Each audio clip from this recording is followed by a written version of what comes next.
Hi guys! Ako nga po pala si Christian Baruga, kasalukuyan third year student sa Aureliano University and taking Bachelor of Science in Business Administration, major in Marketing Management. Para sa vlog na to, magluluto tayo ng chicken creamy mushroom and step by step po kayong isasama mula sa paghahanda ng ingredients hanggang sa plating. Siguradong masarap to, kaya tara na, simulan na natin ang pagluluto. Una, balatan muna natin ang mga bawang na gagamitin natin gamit ang ating kutsilyo sa ating kusina. Pagkatapos nito ay pwede na nating hiwain sa maliliit na piraso ang bawang na ating binalatan. Nakadepende sa inyo kung gaano kalaki o kaliit ang gusto nyong hiwa at ganito ko siya ginagawa.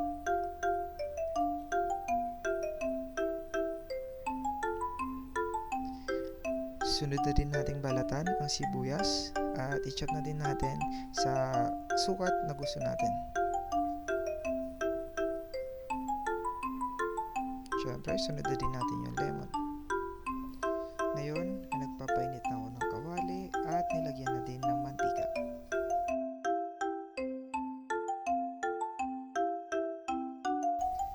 Nung uminit na, ay sinunod ko na ding ilagay ang manok.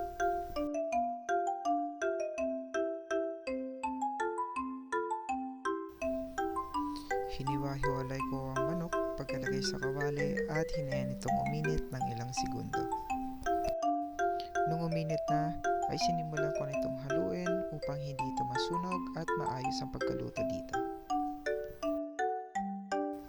Hinayaan ko ulit ito ng onte upang uminit at maluto ang ibang parte ng manok.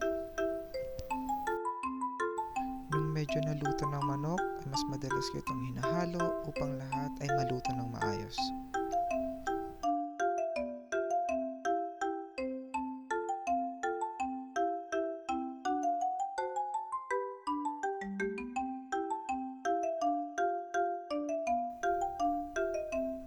Nang maluto na ito, ay isinimulan ko na itong hanguin at inilipat sa lalagyan.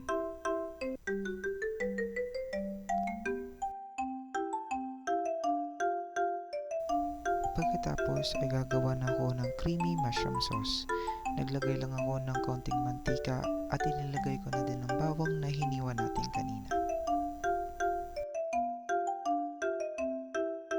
At isinunod ko na rin ang sibuyas.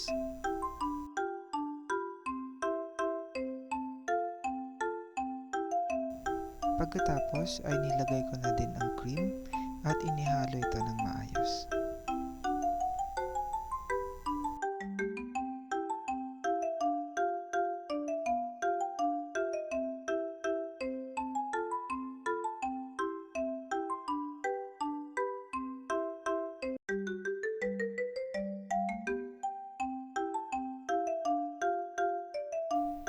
Halo-halo lang.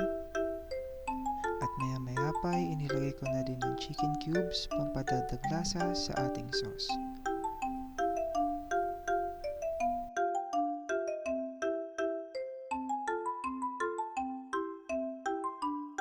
Nang maayos ko na maihalo, inilagay ko na din ang mushrooms.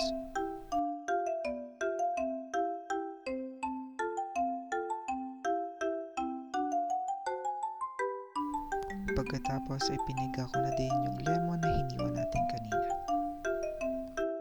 Sinabayan ko rin ng paminta, pampadadag anghang sa ating sauce.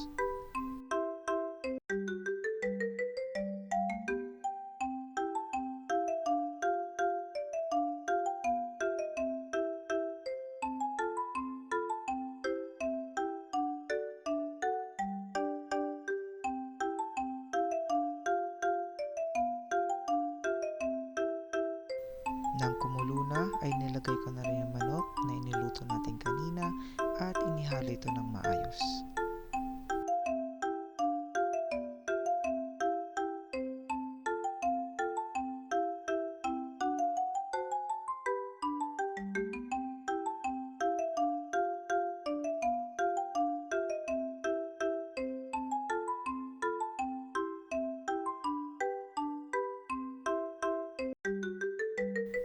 Hinayaan ko lang ito kumulo ng konti And ito na guys, ito na ang final product ng ating chicken creamy mushroom. Thank you sa panonood guys!